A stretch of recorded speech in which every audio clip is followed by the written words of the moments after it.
Hello, Chelsea fan. You're welcome to FSX Football Trail.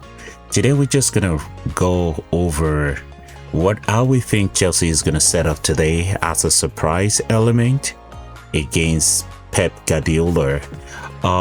If you look at our Andu on the X app, we add formation that is going to be played against Pep's typical 4-3-3. Having 4 at the back, 3-man midfield, 2 wingers, big, strong, goal-scoring, confident center forward in Erling Haaland. And Chelsea, based on how things are right now, to be able to go against this very good team, and there's so many political situation happening around the club right now because Enzo Maresca just left the club, and we're going to have a different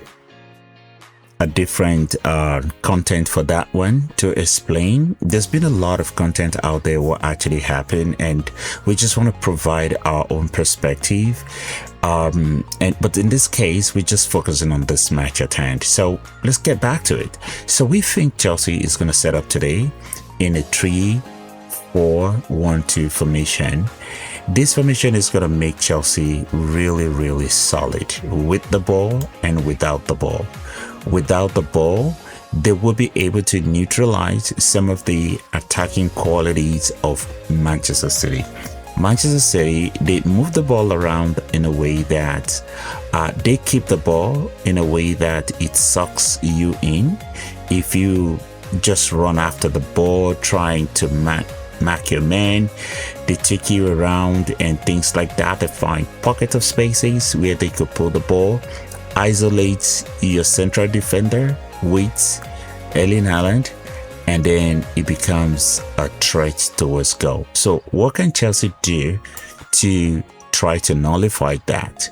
We suggested that Chelsea go out there today lining up this way. Number one reason why we suggesting Chelsea go out this way, they've really not played this way of recent, but there's one thing with the way Maresca normally set his team out, that you already have one of the defender inverting into the midfield when they are with the ball. But when they're not with the ball, the formation changes entirely. So we just think that the Chelsea under-21 coach that is really going to be out there today leading the team out should be able to adapt that same method in a way that even in the offensive phase of the game and the defensive phase of the game, you really don't want to make James to invert in and out. Keep him in the middle to make things in there a lot solid because of the absence of Caicedo. And Enzo Fernandez is not the most athletic footballer you could find in this Chelsea team, but his role, his football brain, his tactical awareness is the reason why Enzo should be playing in this role. And if you ask me, I would think Enzo Fernandez would do well to be a pivot player. He could dictate the play from here. He could spring the passes, find passes to João Pedro, to Palmer, to Delap. Those passes that could take out 3 midfielders, get into these guys in important position, especially if O'Reilly is all out, trying to outnumber the bodies or to keep up with the bodies here.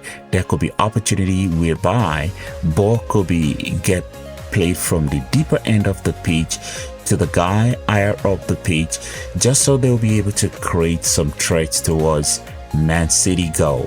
This is why we think Chelsea should set up this way. Another thing that Chelsea will be doing in this setup, Pedro Neto is now playing as a right winger. Honestly, his attribute will only work in teams that are mid-table or lower end of the table, like the team he came from, which is Wolverhampton Wanderers. Why? Because in such teams comes out at you, they really want to squeeze you higher up, and there's a lot of space behind.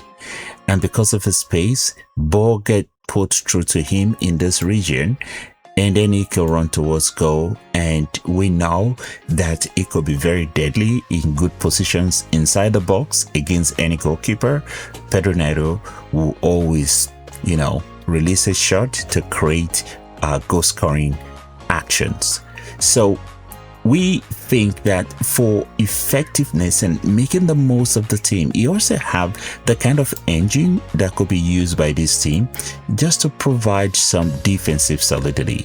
You're going to have Cherki on the ball, Phil Foden on the ball. If you put that on Badiashile and someone in that midfield, it's just going to be too much for them. You need somebody who could always disturb and pitch in that aspect, and also is the kind of player that when he has the ball in this area could put in crosses that players like Delap could midway and create an opportunity for them to be able to create a goal scoring action. This is what we think is going to work out for Chelsea today. Of course, Cole Palmer is going to have a free role in between this line, between the midfield line and the attack line. Just taking Cole Palmer there, let him pop up in spaces. Let him pop up in spaces where players to occupy. Gonzalez, for example, if he's playing, I think he's injured, and if he's injured, it's probably going to be Rodri who comes in here. You want to put Cole Palmer in that space just to give them something to think about. So this is how we think Chelsea is going to set up today, and they will have a chance in this game. Against Old Hard, I know it doesn't make sense to think that Chelsea is really going to get a result from this game, but from us here, we're just thinking Chelsea might just be able to heck out a result here, because all they need to do is to be defensively solid, responsible, take care of your positions, and when opportunity comes to get a goal, get that goal and continue to be defensively responsible. And we are suspecting that this game is going to help hand in favor of Chelsea 2-1. What do you think, Chelsea fan? Please put your comments in the comment section below. Remember to click the like button and subscription as well, and so that anytime, and also remember to click the notification button as well, so that when we have new content for you, you have opportunity to be one of those that will see it first. Until we see you in the next one, ciao.